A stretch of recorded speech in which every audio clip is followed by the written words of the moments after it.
I like to be real. I tend to, in fact, when he was talking about not executing on time, I say, I am guilty. Do you understand? So that's not authentic. So you must present your whole self if you want to build a personal brand. You must not that, many people on social media, they present their good part. Some of them are as broke as a church rat, but they give you the impression that they're very rich. That's not being authentic. Am I communicating? Fantastic. So, we move to the other one. I wish I could. Okay, I wish I could see the screen. Then your resume. In your resume, you have all your skills, your skill set. That's what your personal branding is. If I want to get any, say, a doctor, a lawyer, whatever, the first thing you normally do is to go online. These days, the first thing you do is to go and check the person's profile on where? LinkedIn.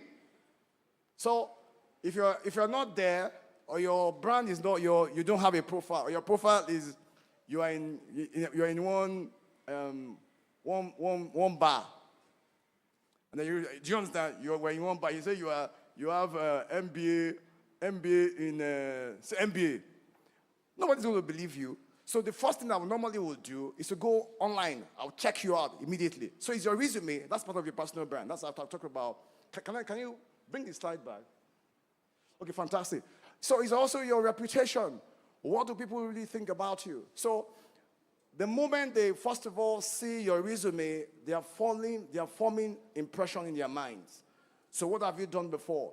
Where have you worked? I think the last speaker was talking about people are going to, when the moment you come, they say, okay, drop him. That's reputation. That means he has probably behaved in a way that is unwholesome to some other people, and so his reputation is below par. So they will drop him. The next thing, how people feel about you. That's extremely, extremely important. You see, in marketing, they will tell you that over 80% of buying or purchasing decision is actually based on emotion.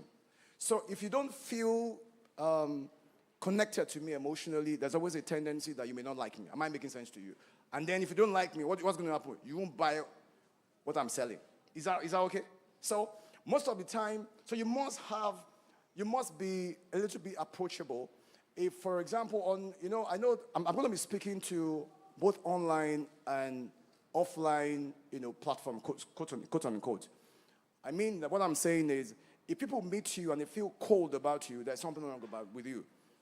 Why? If you even go online and you tend to be friendly, that's suspect. But if people meet you personally and they don't feel drawn to you, you're going to have a lot of problem building your personal brand. Am I making sense to you? Okay. So, you can go on then. Next slide. Okay, the guy is gone. Okay, no problems. So having said that, let our foundations. I talked about 4 pillars already, but I talked about personal brand. That's the definition. Then the 4 pillars are your personal proof. Now your personal proof involves your education, academic. Like when I don't want to make another mistake, so I'm just going to keep quiet. When the moderator was introducing me, she said, I read mathematics, computer sciences, but I'm doing marketing. Maybe I should tell you a story about that. Mathematical sciences was, that's what they gave me. It's not what I wanted to do.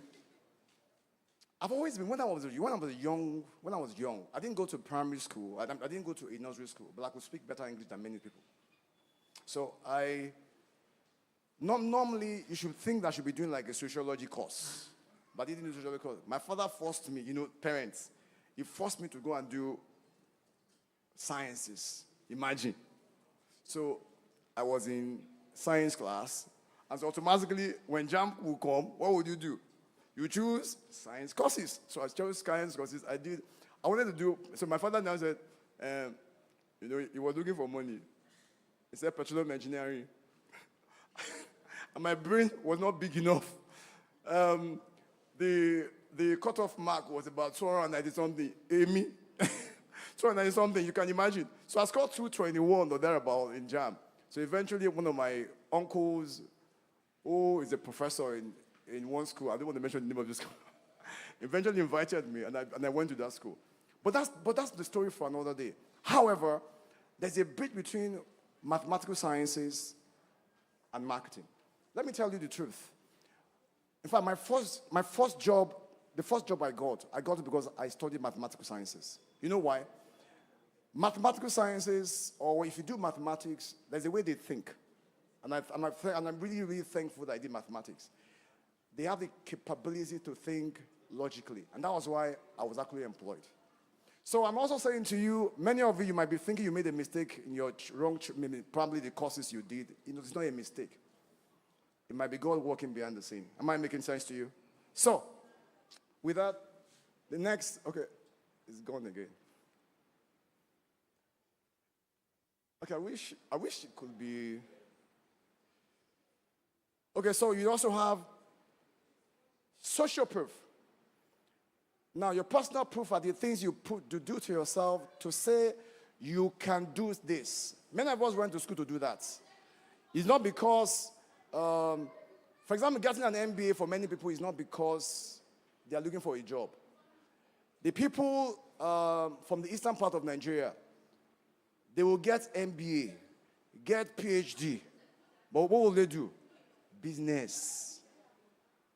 It's just to prove to yourself that you can do it. And the social proof works on the premise that if Mr. A is doing this and Mr. B is also doing it, it must be good. That's why in social proof, conductors and drivers, sometimes they are smarter than us.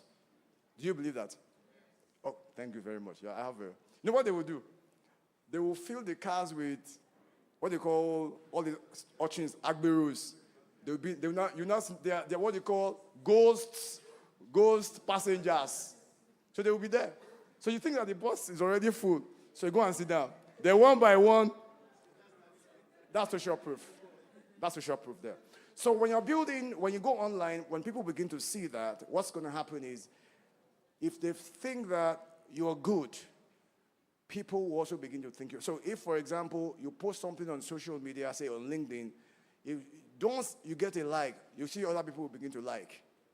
That's social proof. Is that okay? I think the next one is association. Birds of a feather flock together. People will judge you by the company you keep. So if I am a millionaire, I am, right? And Adeni is my friend. You assume also Adeni is also a millionaire. So the truth is, that's what it happens that way. So the friend you keep, whether offline or online, determine your brand. Do you understand? So that's why when you see Coke and Pepsi, they cannot be friends. Though. What are you talking to me? If you're a Coke staff, if they catch you drinking Pepsi, you are gone. So yes, I'm sure if you drink Pepsi or vice versa, if you drink it, they will fire you. Yes, that's serious. So what am I saying is, the company you keep actually it influences people's perception about you. So online, if you say, oh, you like excellence, and then you are following some names I don't want to mention, or you are tagging what they are writing, nobody's going to take you serious.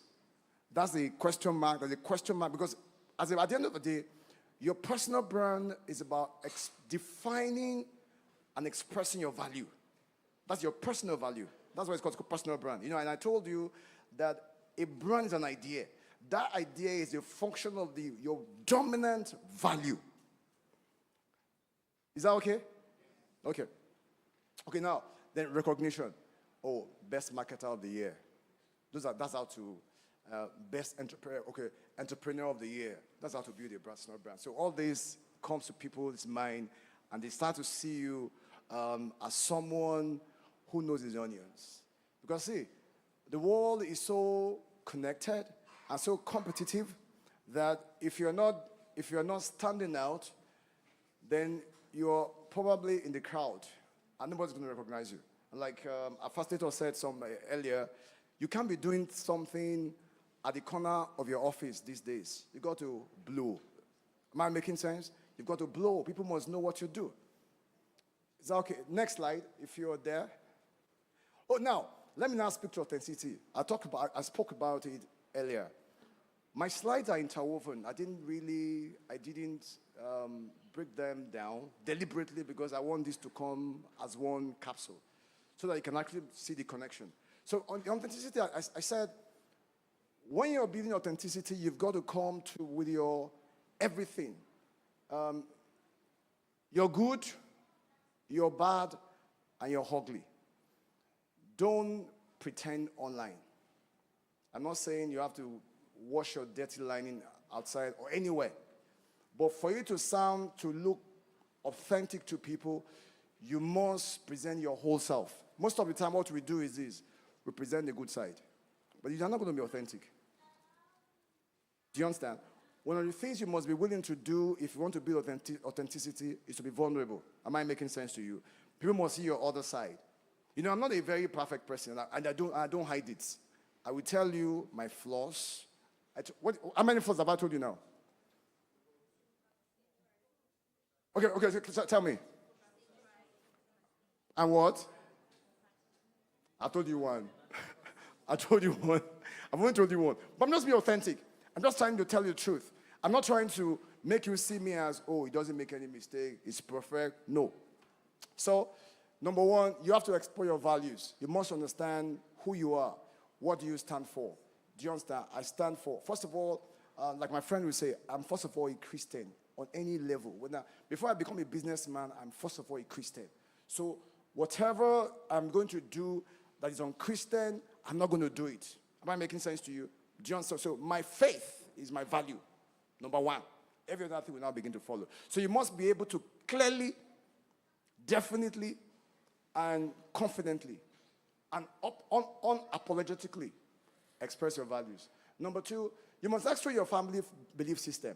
You know, some of the time, when I was growing up, my parents told me clearly, you can't marry from some. How many of your parents have told you? Fantastic. I know. Let me see your hand. Let me see your hand. I have witness. So they told me you can't marry from this area, you know, and all that. So those are things that begin to define who you are, whether you like it or not. They tend to form your predilections and your judgment. And then you also observe your authentic and adaptive. Your authentic self is, I told you about your whole self. Your adaptive self is the thought that your parents they believe they hammered into your head when you were very young. Your teachers will tell you, only those who are smart score high marks. Who said so? I've seen people who are not, they don't score very highly, but they are fantastic entrepreneurs. My son was about 3 years there, maybe 3 or thereabout. And he had this issue in school. The teacher said he wasn't writing. Man, I was angry.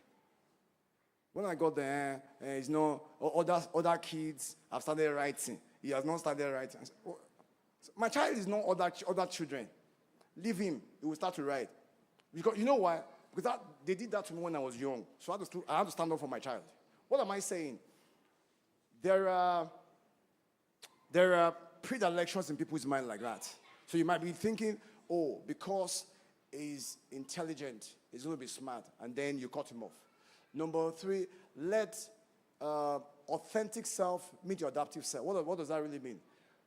You must your whole self must begin to also see the other side of you. You know, do you know that the way a few days ago, there's a guy in our office. He always smokes in their amp. If you see him, it looks like those boys, very dark. His lips are chapped. It looks very unclean. On a very good day, I won't talk to him. On a usual me, I won't. But because I also know that Jesus died for him, I decided to befriend him. Am I making sense? So, but normally, my adaptive self, who has taught me always evil communication, what did they say? Corrupt good manners. I want to be with a guy who will not influence me negatively. But I stepped out of that to become my authentic self and say, no, I can relate with him. Am I making sense to you? So the next one also is love yourself and have compassion for others. See, if you want to build a brand, if you want to become authentic, you must be in love with yourself. It's not being selfish, but you must also love yourself. Next slide. Make telling the truth a habit. See, the most authentic people are the people who tell the truth. And you know, they have very short memory. You know why? They don't have to. Do you understand? So, you tell the truth. And I like it when I tell the truth, even when it's not convenient. But you must also be careful when you tell the truth. And who will tell you to. But always ensure that you're speaking the truth. And number, make statement decision consciously. That's another weakness I have. Some of the time I just say things. Then, when the time comes, I find myself struggling, to keep up. So make sure that you think through before you make any decision. Next one, never settle. Never settle simply means always be your best.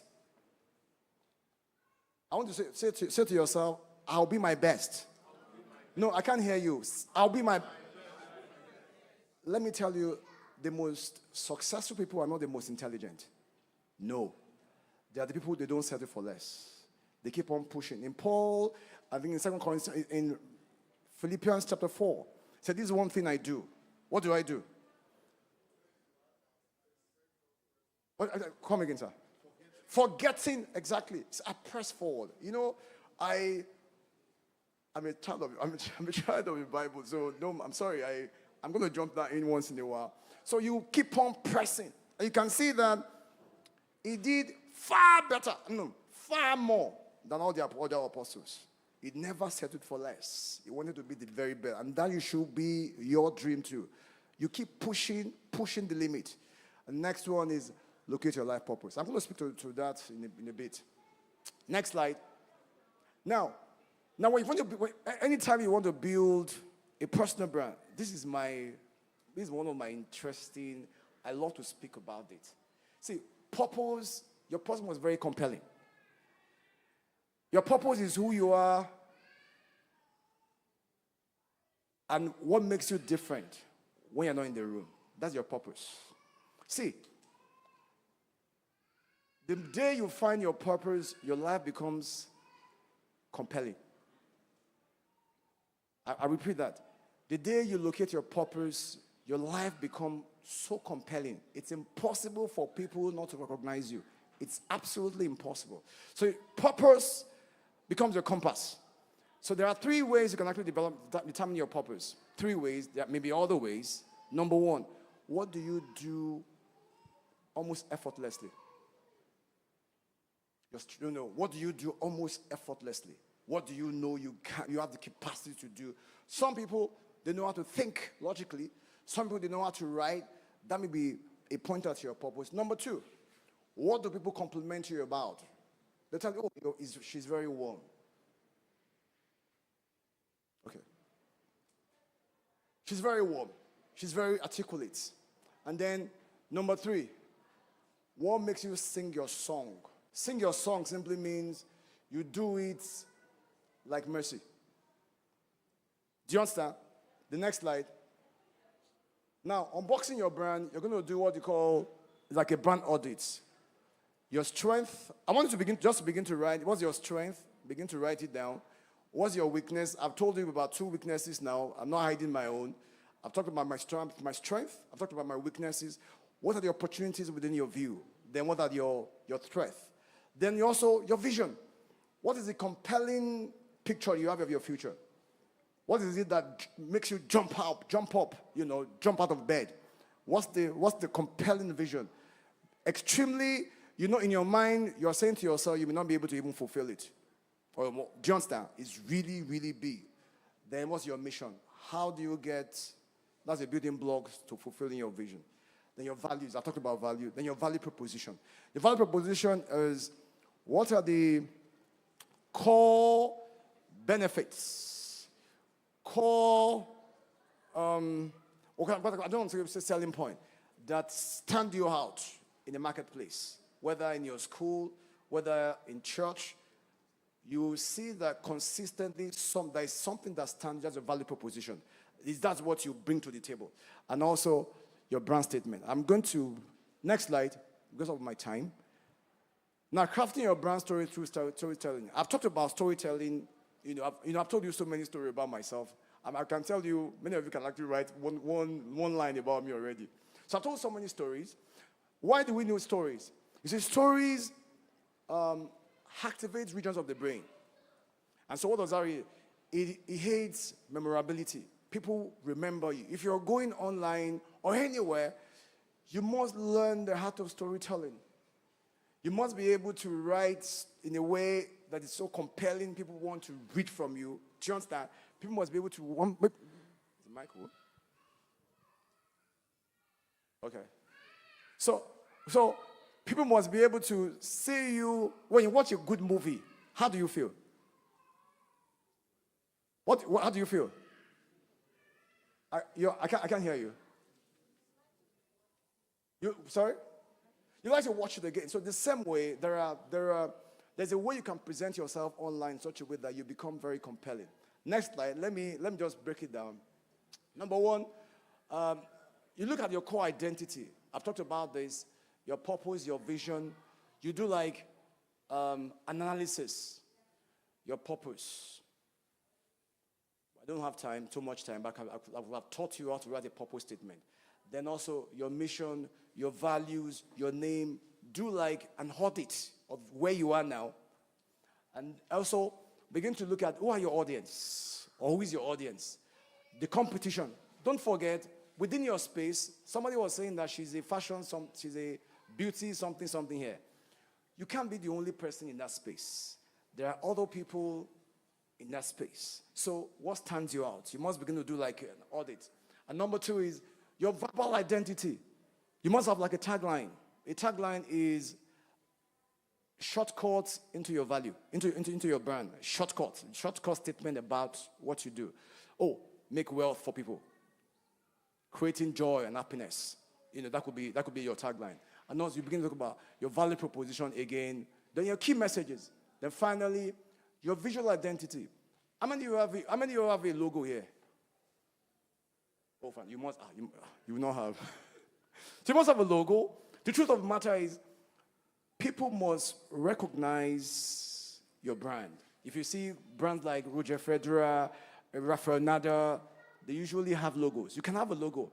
Or if you have a website, whether it is KG, Olua Dolapo, you can have KO. That's your logo. People see, they know it's your logo. Am I making sense to you?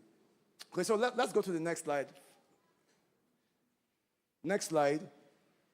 Okay, so does your current brand reflect your personality? That's extremely important.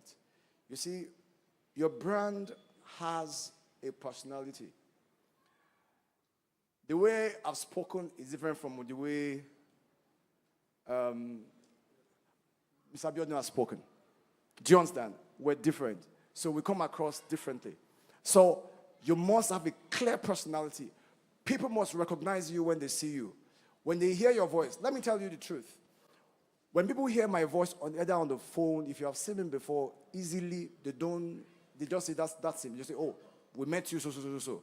So your personality is part of your brand. Then communicate your values consistently. And there's a differentiate your brand. Does your current brand differentiate you? Does it make you different? If you're not different, you're not a brand. Am I making sense? If you're not, and that's why I talk about the Holy Spirit. When the Holy Spirit comes into your life, it makes you uniquely different. You are going to be different from every other person. If you truly open up to Him completely, you realize that your life can't be the same. Next slide. Now, your brand message in 3 steps. You must have I'm rushing now, but let me just take it easy. Now, when you want to create a brand message, your brand message is like your, you know, the roof of a house. Am I right? Am I making sense? It's like the roof of a house. Every other thing falls under that roof. It's what guides what you do, where you do business, who you do business with, what you stand for, whether online or offline. That's your like your high level communication. So you say brand statement. I'll give you a typical example. When Trump was going to run in, is it 2018 election? I can't remember now, or 2020 something election. 2016. He said, make America great again. Do you understand? That's a compelling statement. He's saying that America currently is not great. So we want to make it. So we say also means that America used to be great. So now he wants to make it great again. You must think of statement like that. You see, words have power. And so you must create a statement about yourself that without me knowing you so well, you can get into my mind. Am I making sense to you? You get into my mind easily. That's why you can say also, Coke will say, delivering happiness. So get into your mind. Think of how you can, the words that you can use to define yourself. Am I communicating? Think of words like that can actually explicitly define you and express your value. And then also you talk about, that's a pressing statement. I don't have time, so I'm not going to rush there. The brand connection speaks to how does your brand solve the problem of your audience. You must have that connection. How, for example, I said to you, I help startups. So what do I let them do? I help them find purpose. Do you understand? So there's what I do, there's a connection with my audience. And finally, a succinct statement. Statement is like almost like a tagline, but it's more compelling. When Obama was going to run in 2015? Am I right? 2008, yeah. In 2008, he said, yes, we can. Extremely powerful, statement. So the same way, you can have a statement like that uniquely and differently expresses your value. Do you understand? Because personal branding is about expressing and defining and expressing your value, the things that stand you up. So if you can create a statement like that, over time, it's there's something called reinforcement in the marketing. It will register in people's mind, and then they can be connecting it to you. Am I making sense to you? Then next slide. Okay, fine. I think this should be my last slide. Now, expressing yourself. One of the things you need to understand, you can see I've talked about one, building a personal brand, how to build a personal brand. Then I delved into authenticity, because you cannot build a personal brand without being authentic. That is extremely, extremely important. You must know that. Then finally, how do you now begin to express yourself? Number one, you must know God. I know I'm coming to I'll be speaking to Christians here, and so I want you to know very clearly, one of the reasons why God put us here is to make a difference. And I believe very strongly there are change makers in this room. If you're a change maker, let me see your hand. You're not sure. If you're a change maker, let me see your hand. And so I am saying to you that the reason why He planted us here is to change the world. The scripture says, let us create man in our own image and after our own likeness. And so if God planted us here, He wants us to also continue the work of creation. So you must know God, first of all, if you want to express yourself. The only solution that God gave to mankind is Jesus Christ. So you must know God if you be able to express yourself, but it is in Him. Scripture says it's in Him we live, we move, and we have our being. So if you are not connected to Him, you probably can't live a fulfilled life. I'm sorry I'm talking like this, but I know it's a business seminar. However, it's also a Christian seminar. And we must understand that, yeah, worldly knowledge is fantastic, but it must be connected to our root. Number two, you must know yourself. Having known God, God will begin to reveal yourself to you. How many of you know that you don't really know yourself, except you're being revealed? I hope you don't mind, I quote the scripture again. Scripture says, eye has not seen, ear has not heard, neither has it come to the heart of man. What God, what? As what? As in store. But how do you get to know? It's going to be revealed to you by the Holy Spirit. So you don't really know who you are except by the Holy Spirit. So it's when you know God, you know yourself. And number three, you know your what? You know your onions. I mean, you can see how I deliberately put them together. When you know God, you know yourself, you know your onions. You know the things you are good at. Do you understand? The things I know today, I don't know them just because I went to school. I learned them and God taught me. So you will begin to know your onions. When you speak in a place, people will listen. Not just because you're the most intelligent, but there's a word of grace that's in your mouth. In Luke chapter 4, Jesus was speaking and they say gracious words came out of his mouth. So you must understand that when you are connected, that's what happens to you. People will see you. Your perception is that he's really smart, but the one doing it through you is actually Jesus. And then you must be socially intelligent. Don't be too godly that you become irrelevant in the world. You understand what I mean? You are a Christian, but you don't know ethics. You don't dress well. I mean, you have the Holy Spirit, but you don't look good. You don't know courtesy. You're rude. Even if you speak in tongues every day, people will not listen to you. In fact, your tongue will be smelling. Do you understand? So you've got to be socially intelligent. How do you manage relationship? Must be there. Do you understand? That's how you begin to express yourself. And also, you must strive for excellence. I don't want to belabor that point. It must be purpose-driven. You must come to the place where everything you do is propelled by your purpose. That's your why. Everything, you have an explanation for it. There is always a reason behind what you're doing. The companies you're forming. The religion, even the spouse. For those who are not married here, I will encourage you to know your purpose before you get married. Because if you are not aware, the truth of the matter is you can mismarry. Is there any word like that? You can mismarry. So, yeah, you can mismarry if you don't. I'm just trying to coin that word. So you must understand very clearly where you're going. If you have a very clear purpose, it will be very easy for you to find a man. A lot of men are not married today because they say there is no money. I believe very strongly it's because they don't have a purpose. Once you find purpose, you find a purpose destined. Yeah, that's the truth. I'm telling you, once you find purpose, purpose makes you attractive. Am I making sense? It makes you very attractive. You become compelling to either a man or a woman. Number 7, be a connector. When I say connector, ensure that you build relationship. Build relationship.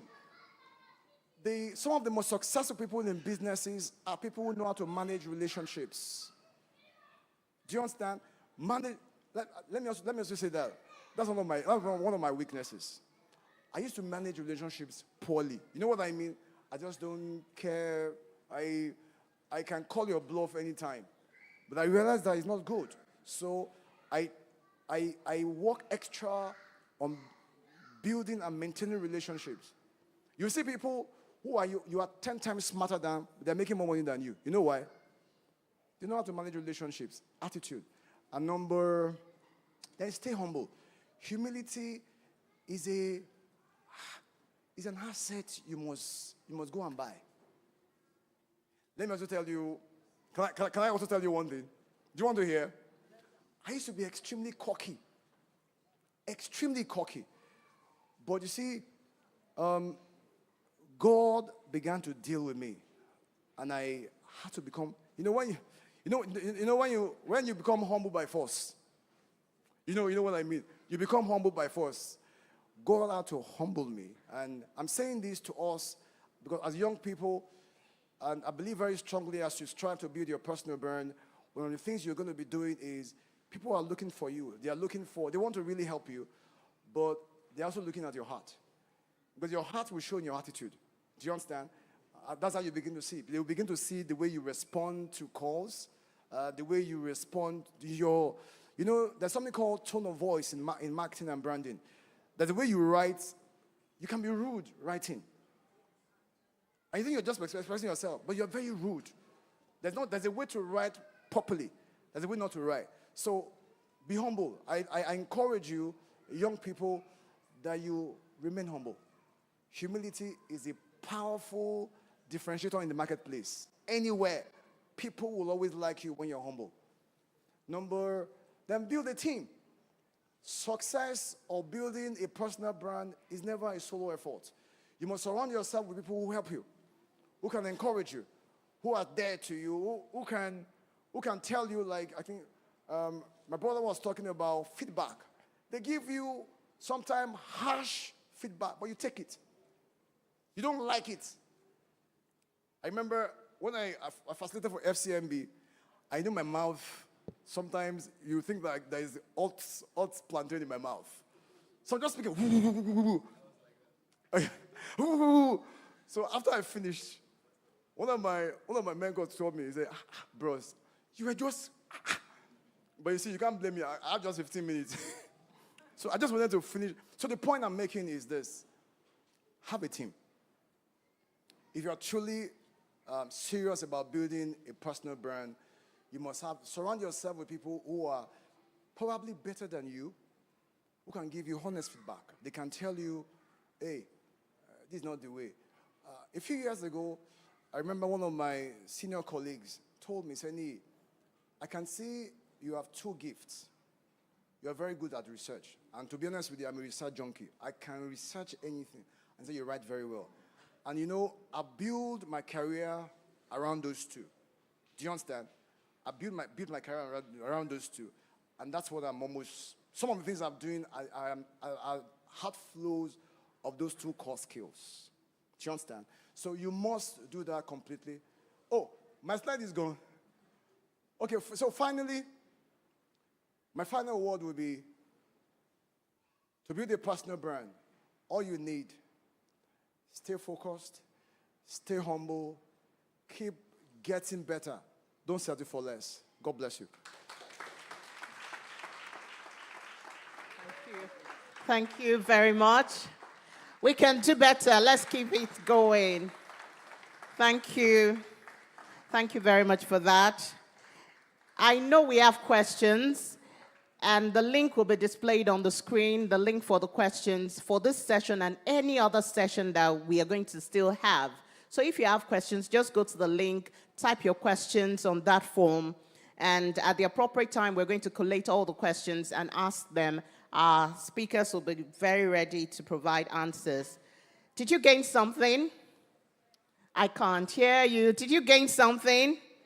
It talked a lot about personal branding, and I'm sure if we had more time, it's going to delve more into the topics that he mentioned. And as he was closing, he was talking about building a team. Ask your neighbor, who do you surround yourself with? Who's in your team? Like some of us now, our team, they're scoring goals. One person is scoring goals and, making everybody shake, making everybody freeze in England.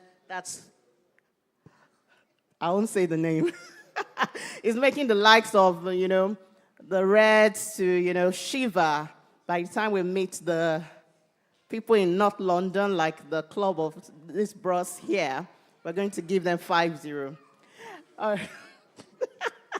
Only. All right. So it talked a lot about value proposition. As he was speaking, I was making mental note of things I need to strike out from my personal brand. and he emphasized on storytelling. Now, I'm going to give us a quick exercise. In your notes now, can you do something and say, what different thing am I going to do to my personal brand? Write it down. 30 seconds, classwork. What different thing am I going to do to my personal brand? From everything our speaker has said, just write it down. If you can't get the answer now, you can get it when you get back home. But write that question. What different thing are you going to do about your personal brand? Are you going to start a website? Are you going to get a vision if you don't have a vision? Are you going to get a value proposition? He talked about if he crafting a purpose, maybe we're still going to ask him to teach us how to write a purpose. And another thing he said, what you studied is not an error. He studied mathematical sciences, and he's teaching us about personal branding. Yes, it's not an error. And when he was speaking, one of our daddies at the back says, he's talking about me too. My chemical engineering now, I'm chemicalizing the microphone. That's what I'm doing. I'm studying the material balance of the microphone. Okay, let Christianity reflect in all you do. Did you get that?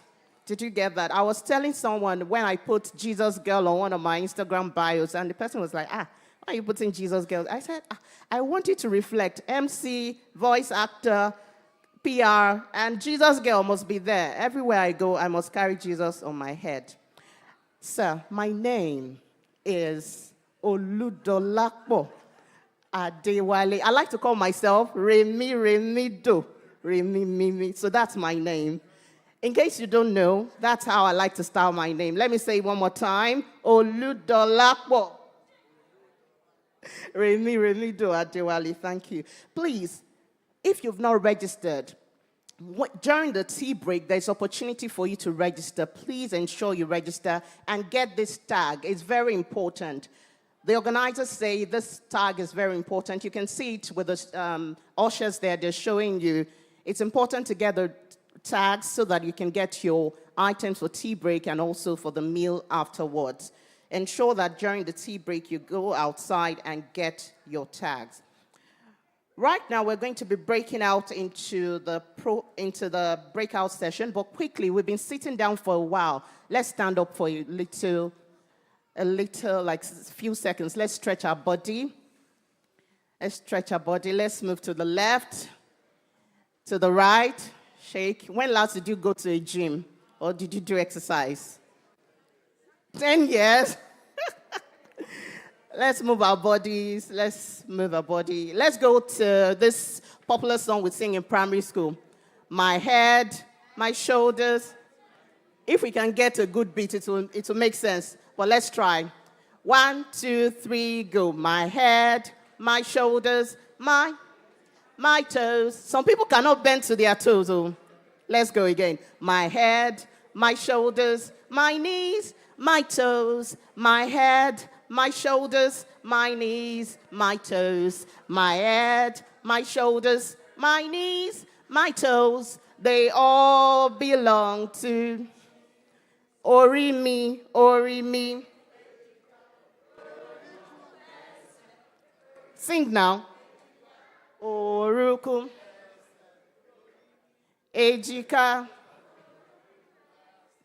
Tireni. All right, so we're going to add a bit of energy to it and make it faster. Can you try it? My head, my shoulders, my knees, my toes, my head, my knees, my toes, my head, my shoulders. Youth President, Aurora. Again, my head, my shoulders, my knees, my toes, my head, my shoulders, my knees, my toes, my head, my shoulders. They all belong to Jesus. Clap for yourself, please. Thank you very much. We can have a seat. Okay, quickly, I'll be reading the profile of our other speakers that will be speaking to us at the breakout session. The names, the topics for our breakout session will be displayed on the screen as well. We're going to have Victor Kolapo. He's a versatile professional with a degree in quantity surveying and certifications in FMVA and BIDA from the Corporate Finance Institute. He's a certified PMP and MNI QS member. Our Speakers currently serves as a project manager at APB, Project Management and Growth Manager at Joyfield Real Estate. As the founder of Synth Analytics, Victor empowers SMEs and individuals, excuse me, with data-driven strategies and operational optimization.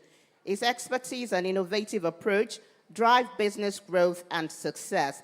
Let's celebrate God in the life of one of our speakers today, Victor Kolapo. Thank you very much. He will be speaking to us during the breakout session. We also have another speaker. We introduced him earlier, but I would like to read a brief profile about him. Mr. Remi Daramola is a child of God, a teacher of the word, and an excellent interpreter. He serves in the discipleship ministry as the assistant coordinator. He is also an active teacher in the youth church of First Baptist Church Ikeja, known as MOJ. Mr. Daramola is skilled in sales and trade and has managed different portfolios both in the pharmaceutical and fast-moving consumer goods industry. His current role is tagged AMTD, Assistant Manager Trade Development. He's married to Temitope and they are blessed with 3 amazing children. Let's welcome Mr. Remi Daramola. Thank you very much.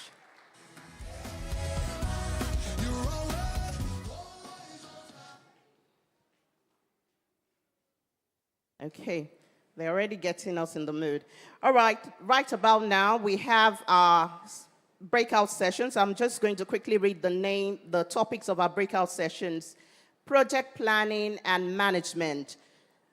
Mr. Victor Kolapo will be handling that. So if you would like to be part of that breakout session, you're going to stay right here in the church. Project planning and management. Positive communication and customer relations will be handled by Mr. Remi Daramola. You're going to go to this, my right side, upstairs. My right side, door of, let me just quickly get the name. Door of breakthrough, I guess. Yes, this side. That's where you're going to stay with Mr. Remi Daramola. And the third breakout session is public speaking and presentation skills. Public speaking and presentation skills. Mr. David Bankole is going to be taking it upstairs, this Ariwa Sunday School side. We call it the Door of Blessing area. So if you would like to learn about public speaking and presentation skills, please go upstairs to my left here. And if you'd like to know more about positive communication and customer relations, go upstairs to my right here with Mr. Remi Daramola. And if you're interested in project planning and management, you stay right here in the church with Mr. Victor Kolapo. After that, we're going to have a tea break and registration continues. We're going to do that in the next 22 minutes. Thank you. Let's have it now. So please pick your positions and let's have the breakout sessions. I'll be timing us, so in 20 minutes, I'll need us to come back to the church.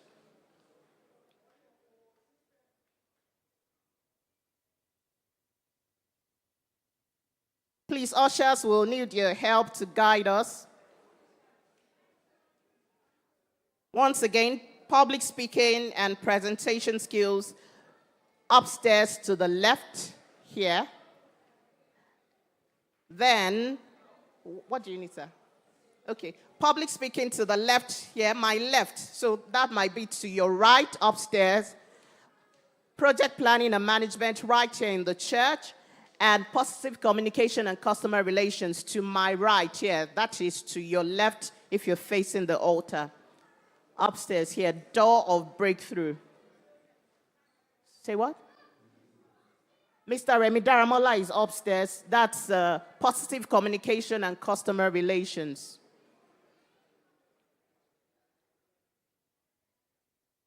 If you're going to stay in the church, please let's form a row. Let's stay together. People should carry their bags. If you're leaving your original position, please take your bags. Take your bags. Take everything you brought. You will need, yes, they will show your slides. They will show your slides.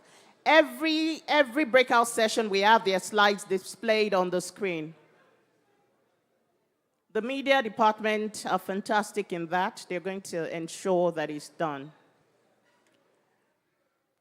Thank you very much. If you're in the church, please let's stay on the same side for ease of communication.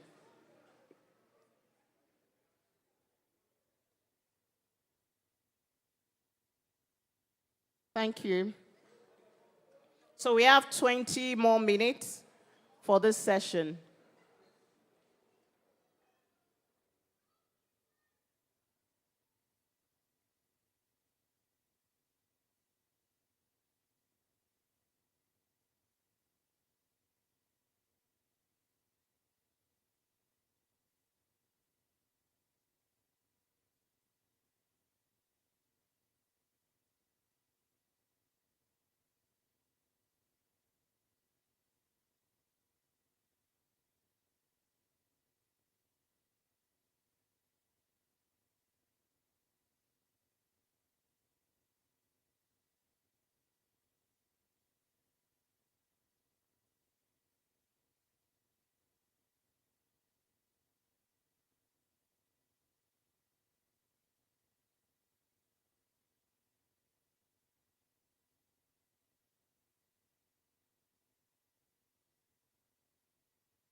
Sound check. Okay. Oh, okay. Thank you. Anyway, I think I'm cool with my natural voice anyway, but then. Oh, okay. The slide. Okay. Thank you. Okay, so I was saying, okay, I got a little bit distracted, but so let's come back. So as I was saying that I saw the need for it that far beyond data analytics, far beyond what I'm doing. I study quantity surveying. Most of my colleagues, they are still where they are. But then I fixed a career for myself. I fixed a need for myself. I saw the fact that being a quantity surveyor, being a construction professional does not stop at being a quantity surveyor, does not stop at being a civil engineer, does not stop at all these things. You need to level up. So I took up the courage, I took up the challenge, and then I picked it up. I said, oh, you know what, this career path, anyway, maybe because I saw the fact that in the construction or maybe in any industry, they always have the highest role, maybe, but then I was fed up to do that. So now we are talking about project planning and then project management. Anytime we hear the word project, what comes to our mind? Anytime we hear the word project, what comes to our mind? So I think we should be on the slide of project or not. Can you use that screen? Okay. Oh, okay, thank you. Okay. We can get on the slide of project or not. So, yeah, thank you. So, to us, anytime we hear the word project, what comes to our mind? Let's start with that. Anytime you hear the word project, what comes to our mind? So maybe we have many school of thoughts and the likes, but then yeah, let's talk about it. We have very limited time actually. I thought we'd be using about 1 hour plus, but then now 20 minutes. It is we do something very fast. So what comes to our mind when we hear the word project? Okay, sir.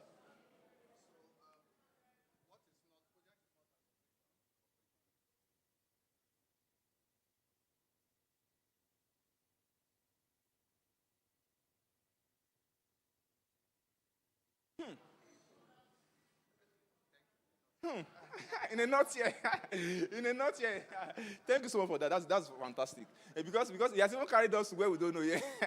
Because he has even mentioned the word operations already. Yeah, projects, one of the things we should know about projects is that project is a temporal endeavor that has a beginning and an end. That's one thing about projects that we should all know. It's a temporal endeavor that has a beginning or an end. For example, you want to jackpot, that can be your project. Anyway, I'm trying to use that as a kind of example because the truth is, you already have a plan in mind of this is where it should be. It has an end already. For example, you want to have your wedding. It is a what? It's a project. Because you already set the date even before you start all the planning.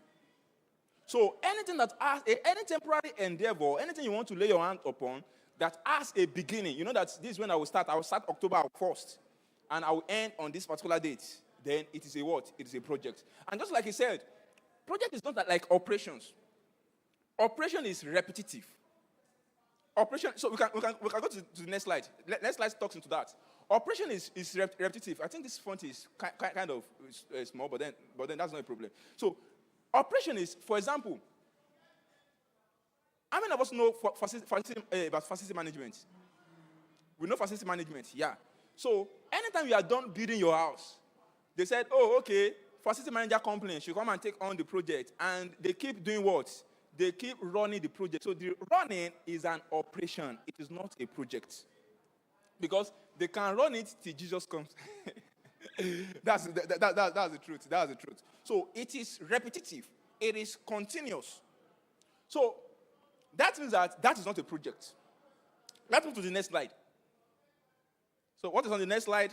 Okay, so I said in this class, very fast, we'll be talking about project itself, what project is. We'll be talking about project management. We'll be talking about setting clear project goals.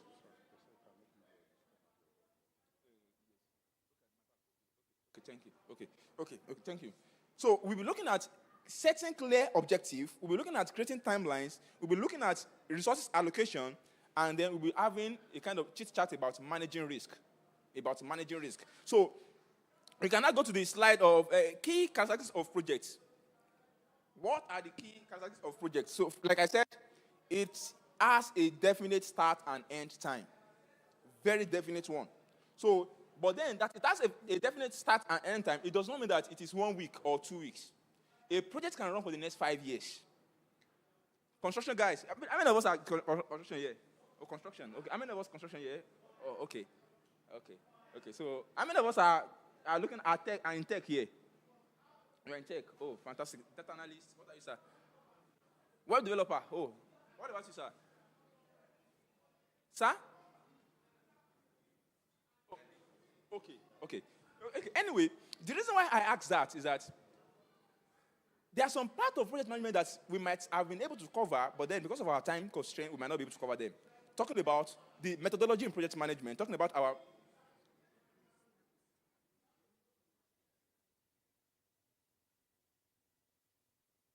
Okay. They said I will still have more time. So, but then we have a break in between. Okay, so that's fine then. So we still get to talk about some things. Talking about tech guys, the doom of agile.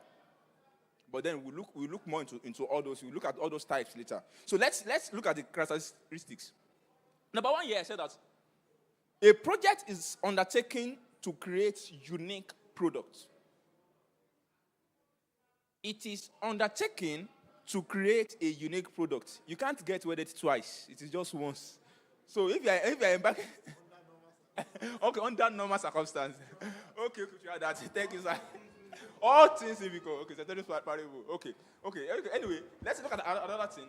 So, but then, any project, anytime you set a particular project, the truth is, you are creating that product at that particular point in time as a unique product. Another one is that a project is always intended to bring about some sort of change, whether in our personal life or in an organization. Anytime any company is embarking on any project, anytime you have projects in the company, project, they want to do something in the company. Maybe change the structure, maybe do something, maybe do another thing, maybe have a new building, a new office building, a new this and a new that. That is when you get reward projects. Okay, another one is every project has a very specific purpose. Note that part very well. Note that because we'll be talking about that a bit more when we get under our setting goals, setting project objective. Your project must have a very specific, what type of goals we get look at that later. But then it must have a goal in mind. Another one is that a project can be carried out by very small or very large team. It's not about team size. If you come to construction, in fact, by the time you add all the consultants, possibly you'll be having roughly about 10.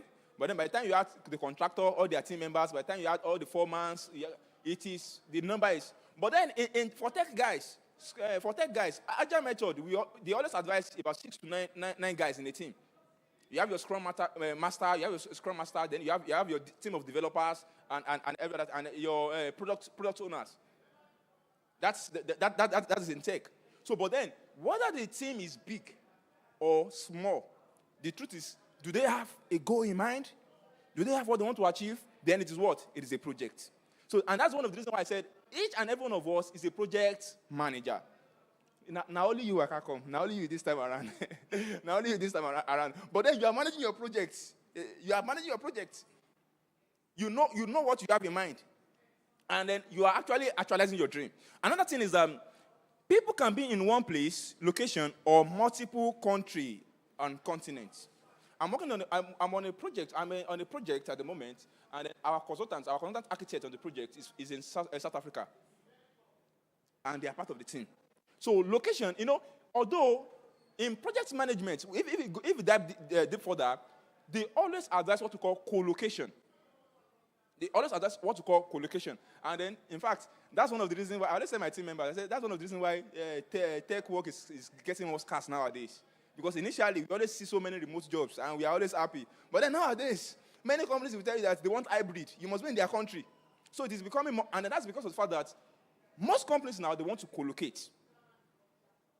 Is co-location bad? Actually, it is the best, actually.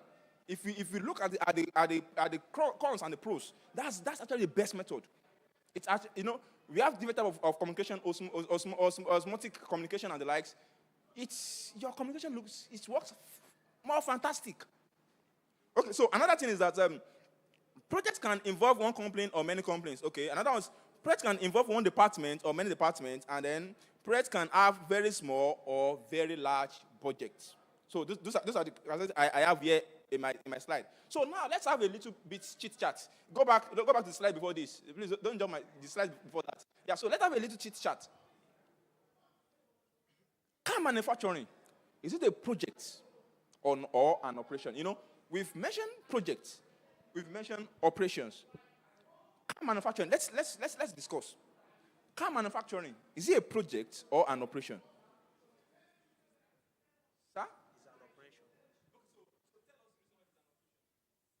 It's an operation. So please, sir, tell us the reason why it's operation. The reason is because car manufacturing is an operation because you are operating it, you are creating it, you are not manufacturing it. You are Car manufacturing. Manufacturing car. We are not talking about driving, no. We are talking about manufacturing car. So is it an operation or a project? Sir, you said it's a project. Sir, let's hear your school of thought, sir. It's a project because it has a timeline and it has a specific purpose and it has to be unique. So, for example, since you are talking about manufacturing a car, of course, when you produce it, the process of producing it, manufacturing, has a timeline. Once it's done, it's pushed out, and then whoever is interested in it can buy. So if I should ask, okay, before I ask, okay, please, okay. Okay, I think it's operation because it's a continuous process. You don't just produce, as a car manufacturer, you don't just produce a car and stop. It is something people keep purchasing, so it is continuous. It is continuous. So now we have two school of thoughts. So we are, okay, sir. So now we have two school of thoughts. So let's see. What I'll say is both of them are right. It starts as a project, then the project hands over to the operation. Why am I saying that? Because when you are designing a new car, for example, an electric car, a team will come together, they will design the electric car, then the project is over. Then they now hand over to a team that will start producing it on a regular basis. So it's a tricky question, but they are both correct. Thank you. Thank you so much for bailing us out, sir. Thank you so much for that, sir. Yeah, just like you said, it's both projects and operations. So everybody's right. Everybody's, when you are initiating your first car production or manufacturing, that is a project because it is unique. But then, after the first one, that particular first one, every other ones, they are prototype, so they are operations. Are we clear about that? Are we clear about? Is there any ambiguity with that? So we all support that, Abby. Okay, fantastic. So let's move then. So if we have defined our project to be a temporary endeavor that has a beginning and a what and an end. So now, what does project management mean? What does it mean to manage your project? So, and don't forget, this thing we are talking about, as we are looking at it in the corporate world, corporate environment, don't let us lose the touch that it also applies to our personal lives. So we are looking at it from the broader scale, and then we are narrowing it down to our personal lives. So basically, when we are talking about project management, to us, what does it mean? To manage our projects. Layman English. But then, as much as we are managing our projects, there are some important things that are very salient that we must take note of. So what's the definition I have here? Most of my definitions, I pick them from PMI, from PMBOK. There's a book by Project Management Institute. We call it PMBOK. So most of the definition I'll be using, I pick them directly from PMI so that we can have the generally accepted definition of some of these things. So what I have here is that project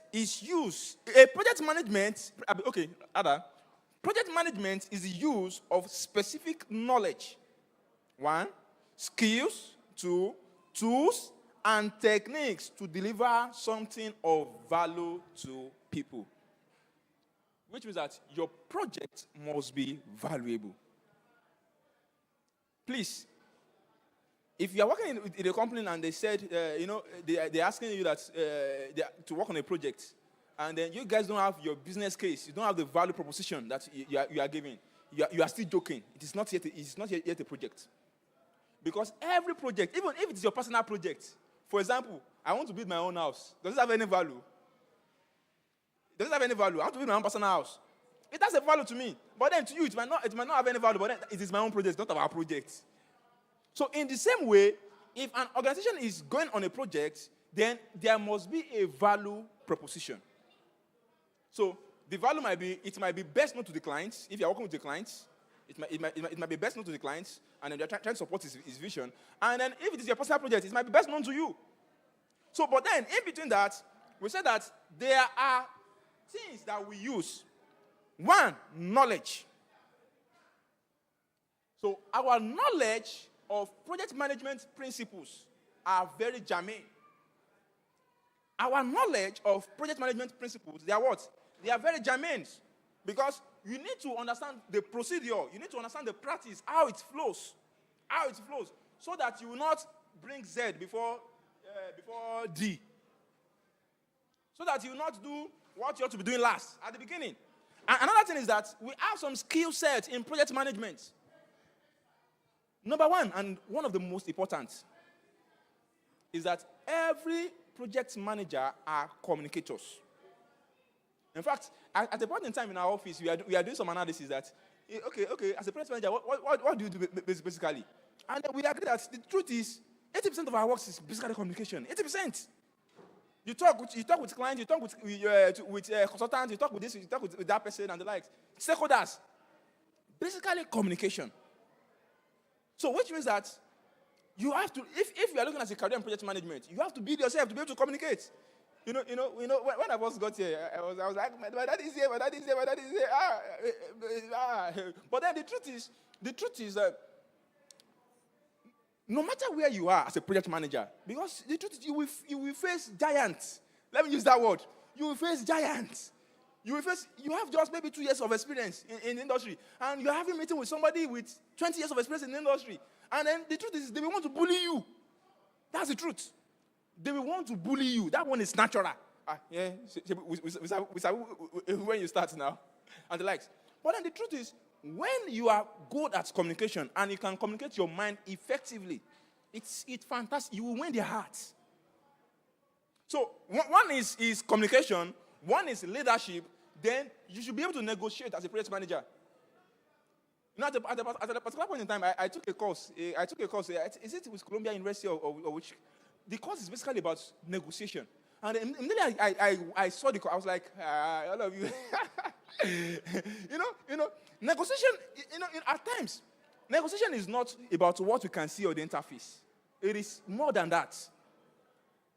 One of the examples in the course I took, one of the examples they made for us is about that. Okay, you have a pie. You have a pie.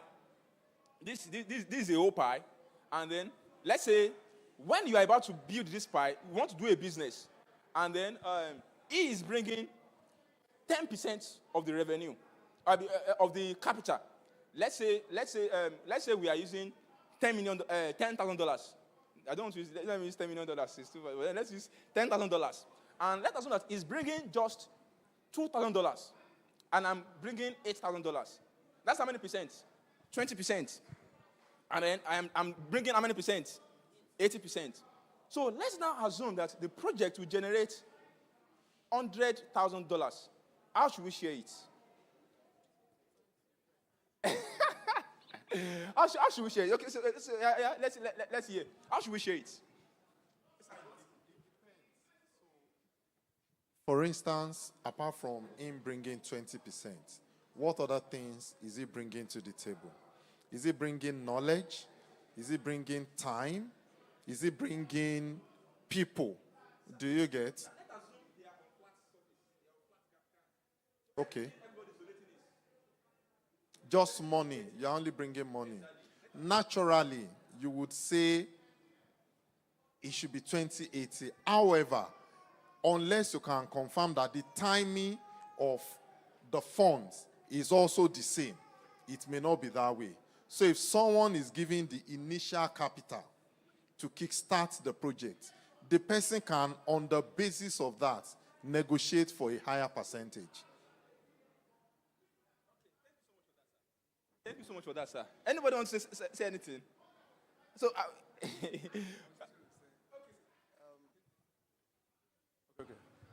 I think if it's a better negotiator, it's possible to ask for more than 20%.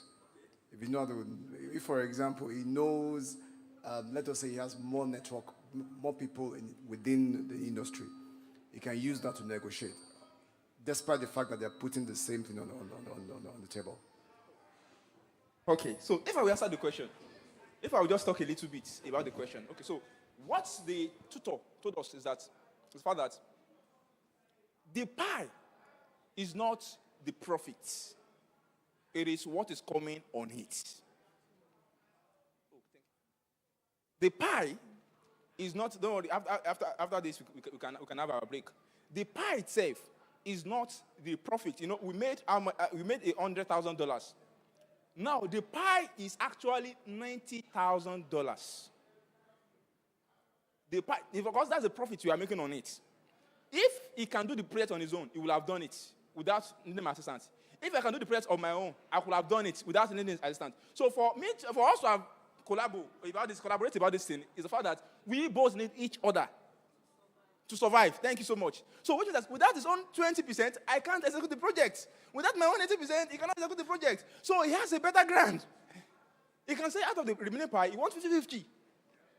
And then if I know that, 50-50, I found now. So it's not depends on how I can convince him to negotiate better. But then if he stays on that 50-50, that is it.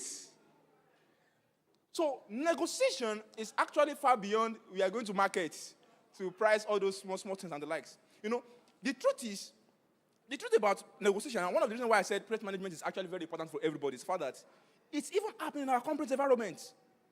You are going for a job interview, they're asking you what's the value we are looking at and the likes. You will not be able to communicate effectively because you don't have a good negotiation skill. So as a project planner, as a project manager, you must be able to negotiate, whether in your own interest or in the interest of your clients. Are we clear with that? Any black and white? Any black and white? Okay, no. Okay, so I think, so I'll just read this part and then we can pick it up from the next section. I said knowledge, skills. We said our skills are leadership, communication, negotiation, and problem solving. And then tools. We have some tools we use in project management or in project planning. See, the easiest one and the most accessible one is Excel. People don't know. So many people don't know. Excel. In fact, that's one of the reasons why I said, see, this data analysis, Excel is the most available to everybody. But then people don't know how to use Excel. People don't know how to use it. So please, we have Excel, we have Microsoft Projects, and then for big companies, they use Primavera. It's a paid version for project management. But then, as simple as individuals, you can start planning your things with ordinary Excel. So assuming we have time for all right, let's begin to wrap up. So by the time we come after our break, then we can start looking at how to set Thank you, everyone. timeline and every other thing. Thank you so much. At this point in time, we'll do a break for tea break. Please, let's appreciate our speakers right now in different sections. They've been pouring out knowledge in the public speaking session, public speaking and presentation skills session. Up there, in case you're just coming and you do not know where to find yourself, public speaking, presentation session. Okay, I can see some hands there. Please come to the side if you would like to be a better public speaker and crush your fear of standing in the public, of speaking to people. You come here. If you want to be a better communicator, personal branding, please come to my left side, or to your left side here, my right-hand side upstairs with Mr. Remy Daramola. And down here, we have project planning and management with Mr. Victor Kolapo. Now, the snacks for us are being served. Please take it with Jesus' joy and bless it. Thank you very much. So you can move a bit. You can move a bit around, stretch your legs for the next 10 minutes. After that, we come back to our sessions and the conversation continues. Once again, project planning and management with Mr. Victor Kolapo takes place downstairs in the church.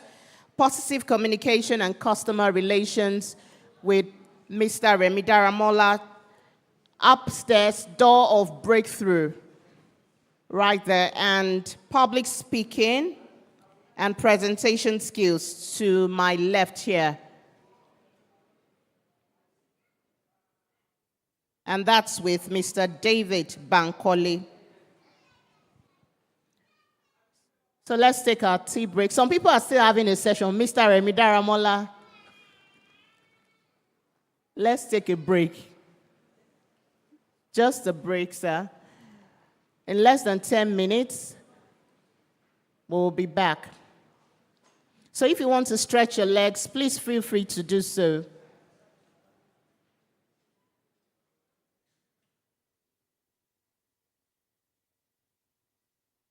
Please don't let us forget that if we have questions, you can scan that link that was sent earlier. I'll implore the media to help us showcase the link for the questions again. And if we are on the youth platform, I think it should be posted there as well. The link for the questions. If you have questions, now is a good time to post your questions so that our speakers, according to their specialty, will be answering them at the right time. Your questions could revolve around what even the mentors said, down to the breakout sessions. Any question that you have, please use that link and write it there. Thank you very much. After our tea break, we're going to have the second breakout session, and there's a workshop immediately. The workshop is to help us to put into practice everything our speakers have been teaching us. So don't let us miss that workshop at all. Thank you. I'll pause here.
Public speaking is already ahead of us.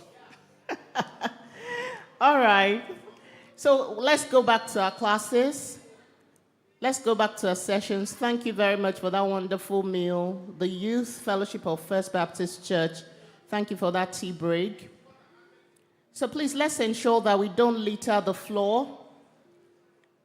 All the polythene bags, let's ensure we use the waste bins. If you look to your left and to the right outside, you see waste bins outside. Please make use of them. And like I did mention earlier, if you'd like to make a wee, there are different places marked male and female to your left and to your right that you can use. Please wee appropriately and remember to flush afterwards. Thank you very much. So the second session of the breakout session, pardon me for the tautology, continues. We're going to use 15 minutes for that.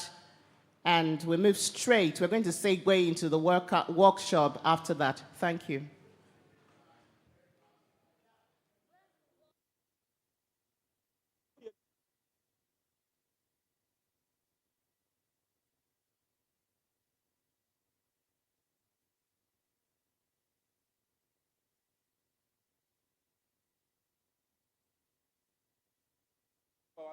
I will keep this course for the next 5 hours, and then we enjoy it. Let me use that word. We enjoy it. So, before we left, we looked at what project is. We looked at what project management is, and then we said that project management is use of knowledge, your project management practice and procedure, your skills. Talked about communication, problem solving, negotiation, leadership skills. Okay, thank you so much, man. And then we talked about our tools. Yeah, so we said our tools that the basic tools is what? Excel. The most basic tool everybody has access to is Excel. In fact, it is so crazy now that you can even have it on your phone. So, and then after that, we talked about our, the last one is our techniques. Techniques. The last one is techniques. Those are the four cardinal points. Techniques. So, if you have all these sorted out, your techniques actually talks about your methodologies, your approach to how you actually plan or manage your projects. How you plan or manage your projects. So another thing is that it involves organizing and managing resources to bring about the successful completion of specific goal and objective within the given constraints. We have 3 major constraints in project planning and management. 3 major constraints. They are cost, time, and quality. Cost, time, and quality. Even in construction, one of the major reasons why most construction companies now, they prefer a project manager that is quantity surveyor is because of the fact that they are... Sorry for the break in transmission. Please remember to type your questions, bit.ly/seminar questions, https://bit.ly/FBCI seminar questions. That's where you type your questions. Sorry for the break in transmission. We are expecting your questions, please. So I said cost, time, and quality. These are your major constraints when it comes to project planning. Because number one, you want to know the cost. You are planning a wedding. In fact, let's use a practical example. This workshop, it was planned. Is that not it? It has been planned for a while. And then, one of the things they will put into consideration is that what is the time we are looking at for planning? What is the time span? What is the quality of workshop or summit that we want to have? And then how much are we going to spend?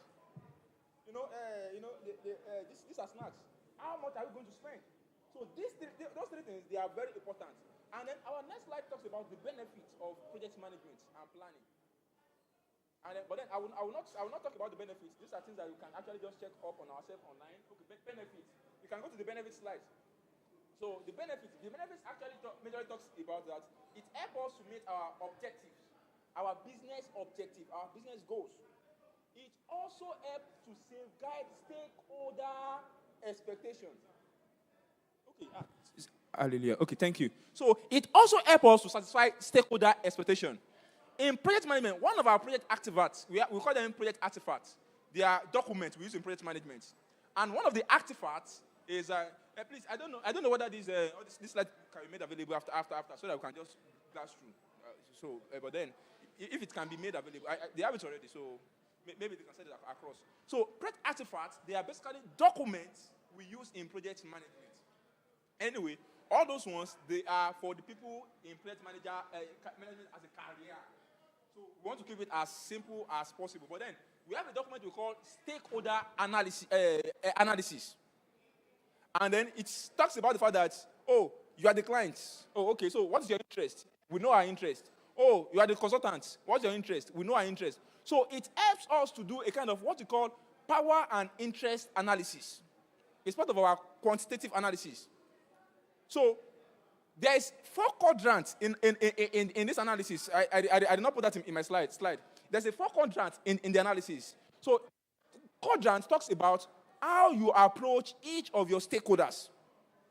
Some stakeholders, they have power.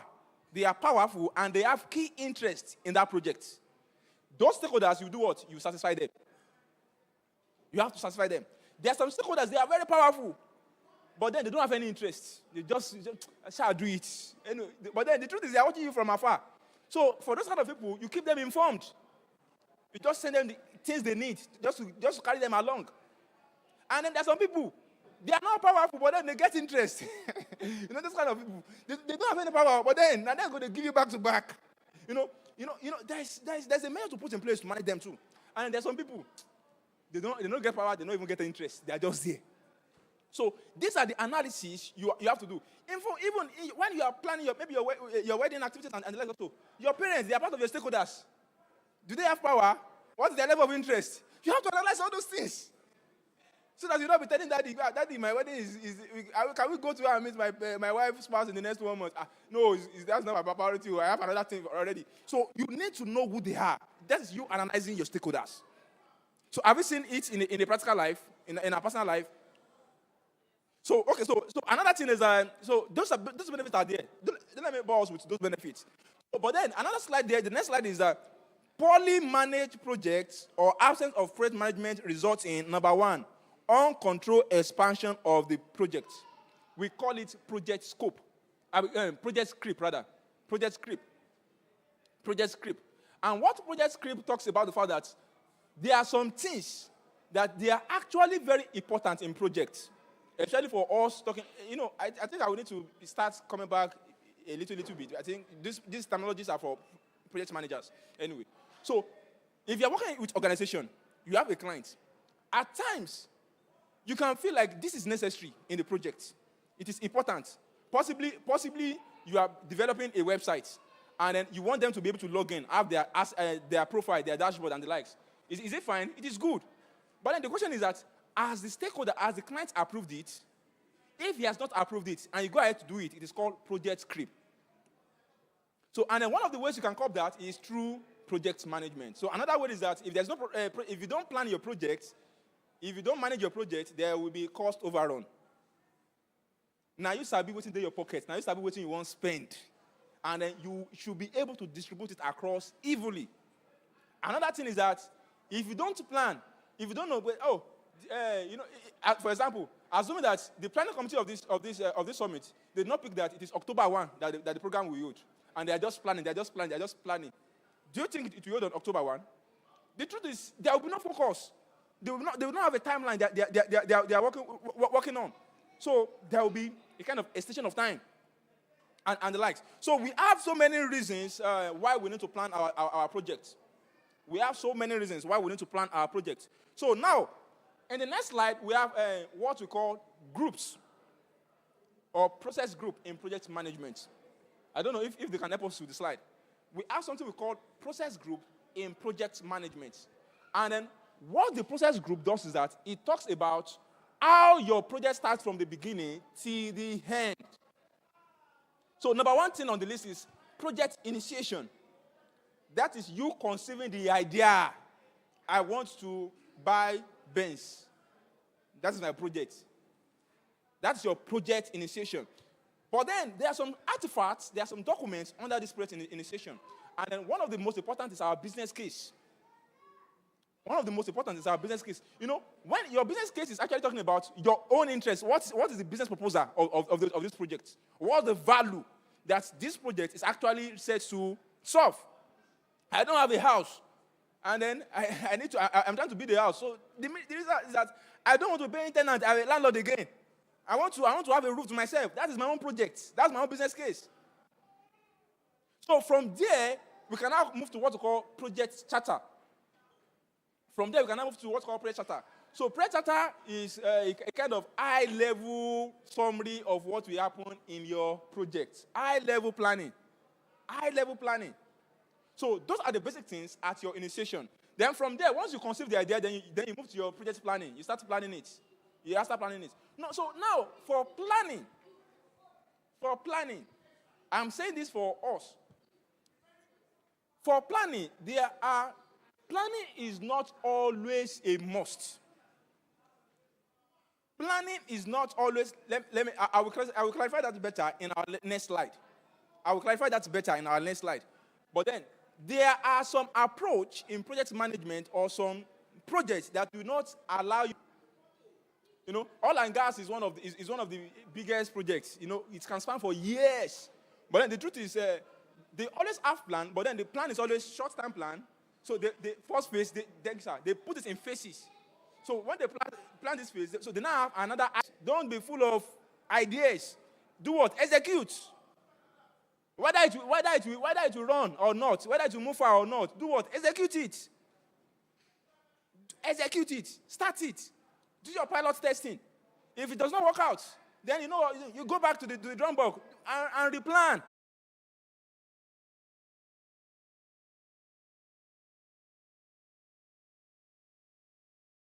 The project might not have any value again in between. And at that particular point in time, you close it out. So many things can happen along the way. It might be maybe you don't have money again to finance the project achieving. In the next 3 weeks, what are we achieving? In the next 1 week, what are we achieving? Timely.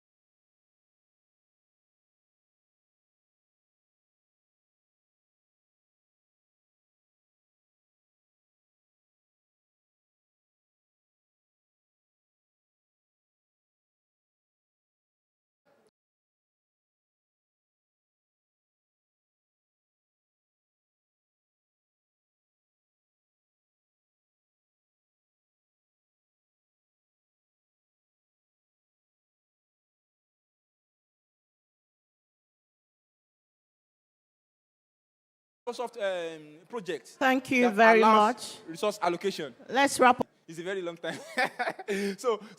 But then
All right. Okay, thank you.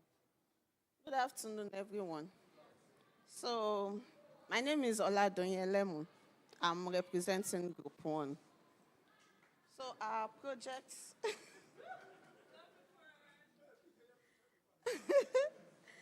So, we in 3 months. So, we have different group societies, we have clusters, and we have group heads. We've given each a monitor, like a follow-up personnel to ensure that all the monies that people contributed are going into the right channel. And those that have contributed money, they paid all the money into the right channel, and they are not leaving some behind.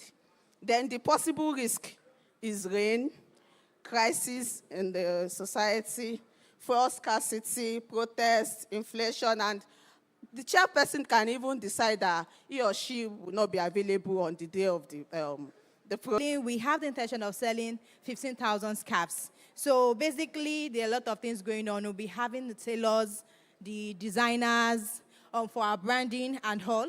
And so basically, we'll be having our location ready, the logistics and how to get. Also, we may not be able to sell at various locations at the location. Yeah, so that's that. Thank you very much. Group to come downstairs.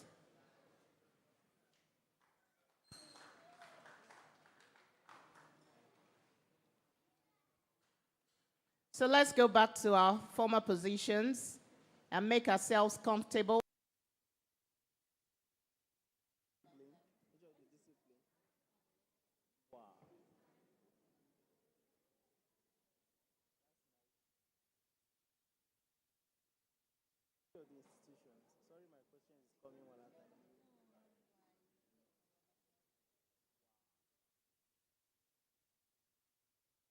Yourselves comfortable and fill up empty spaces, please. We're much more than before, so let's make use of every empty seat.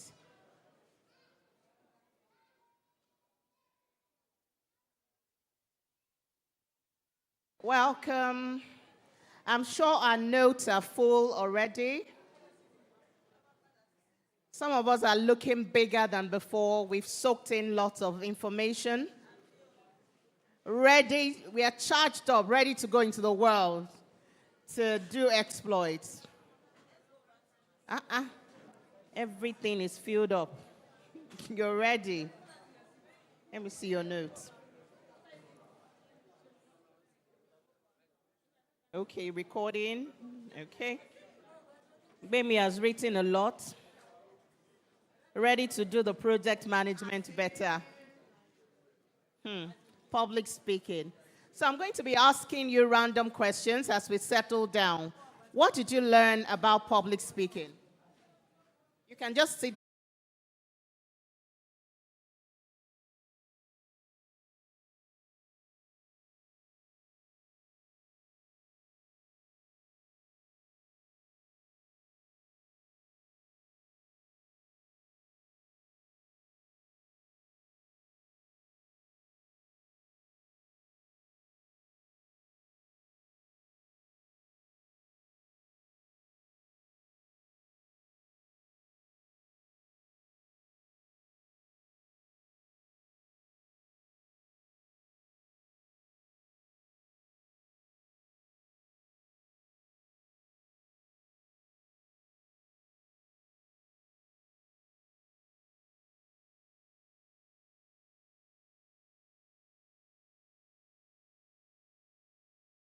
Instead of me just coming and saying, I'm selling berets.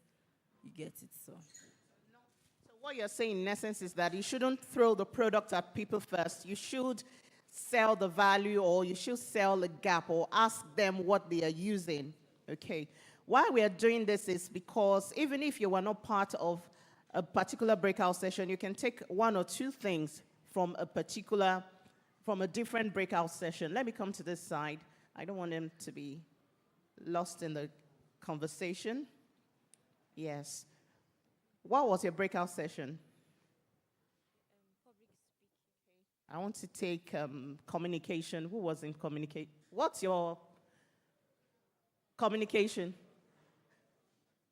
Customer relations, okay. So please.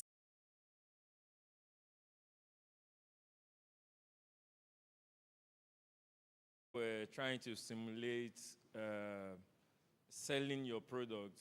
You know, we simulated something close.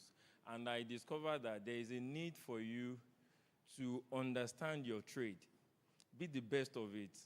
If you are the best of it, then it's easy for you to market it, because while we're trying to simulate that, I could see that the person was struggling, you know, to sell the water to the prospective customer. So I begin to understand the essence of you knowing the nitty-gritty of what you do.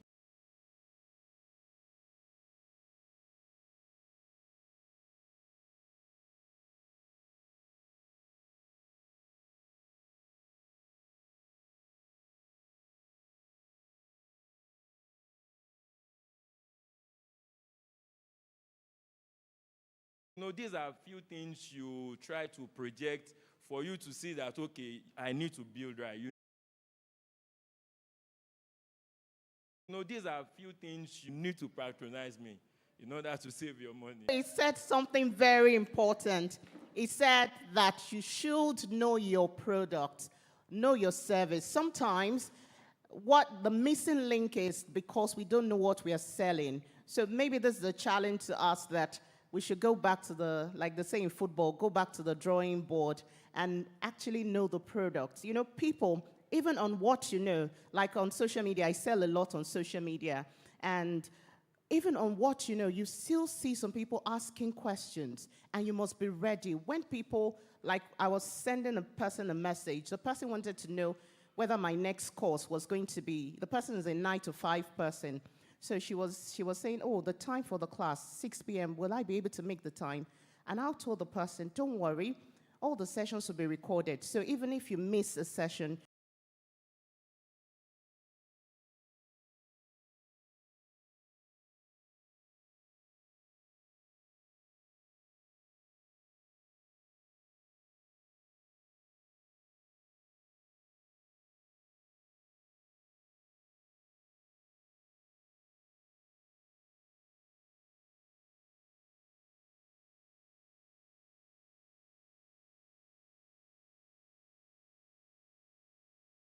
you can watch again. The next thing, the person paid for the course. So the person was looking for a solution, and the person wanted to know whether there's an assurance for it. So always, always know your product, anticipate. There's something I also do to say maybe FAQs, frequently asked questions. We should anticipate the questions that people can have concerning your product. Okay. Lots of things we've gained so far. Earlier, I told us that if we have, so that we can read out the questions. Now is the time for questions. I would like to move to the stage now. Please get the questions across to me so that we can ask our audience, our speakers, the questions. And if you've not put your questions, now is a good time to quickly go to the link. Media, please, can you help us project the link again, just in case some people have not dropped their questions. So while we wait for that, I'll give opportunity to 2 people for live questions. While we wait for the collated questions, if you have a question in the auditorium, please signify by show of hands. Questions from the beginning. Okay, Victor, please can you give him the microphone? The ushers, please. He has a question. Your question can cut across any of the sessions. Yes, please. Good afternoon, everyone. Good afternoon. So in the customer relationship and management class, I wanted to ask the question, so I said we can ask generally. How do we deal with customers that are naturally difficult to understand? In the sense that as a UI UX designer, your work is bringing business owners' ideas to life, building digital products.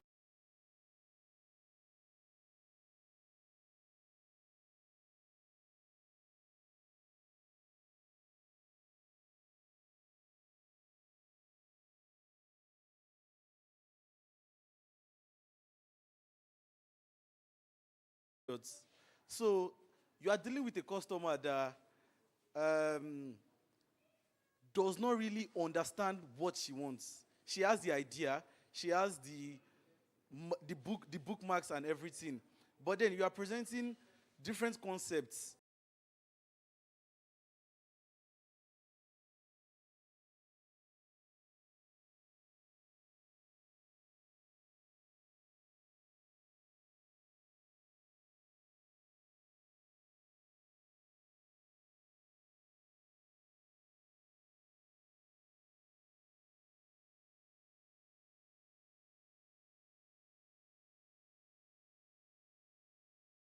So if she has paid you for the first time, that is like a partial sale.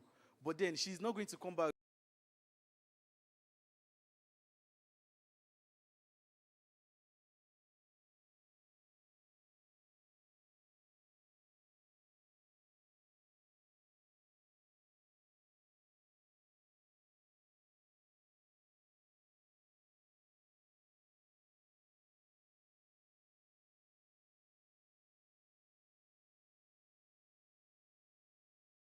It's not your fault. So how do we deal with situations like that?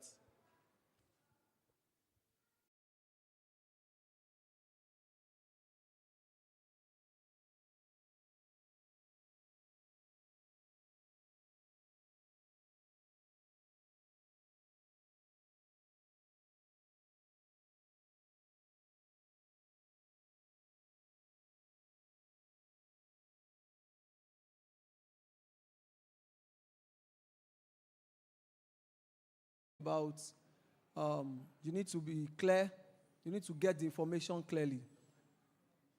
Do you remember that you need to ask the person, did you mean this? Is this what you are saying? So that you don't get to go and do what the person does not.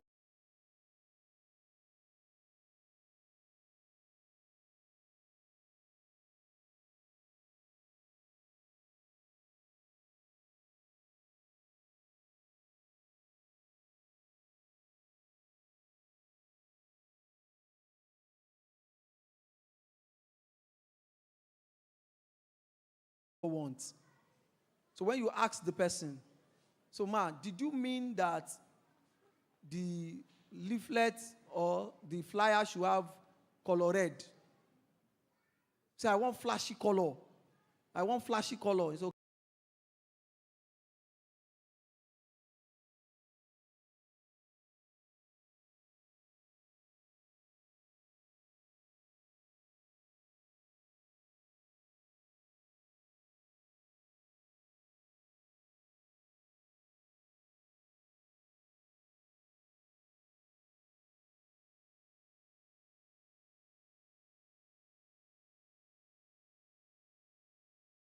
Okay, good. Ma, will you prefer